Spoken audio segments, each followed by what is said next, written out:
Oh, I am Brijesh, an edupreneur now turned into a wealth coach, and I'm on a mission to help 1 lakh families like yours to live a financially worry-free life and achieve financial freedom during your life.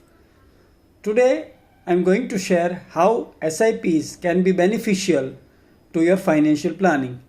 So here are benefits SIPs offer to investors like you. It helps you to rupee cost averaging, which means you will get more units when markets are low.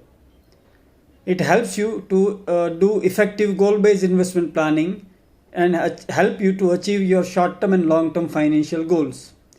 It matches with cash inflow of salaried working executives. It inculcates habit of regular savings and investments into investor. It reduces portfolio volatility and increases long-term growth potential. It helps in accumulation of wealth over a period of time. It reduces overall investment risk by spreading it over a period of time. If you like this video, please share with your friends and like my Facebook and LinkedIn profile. Thank you. See you in the next video.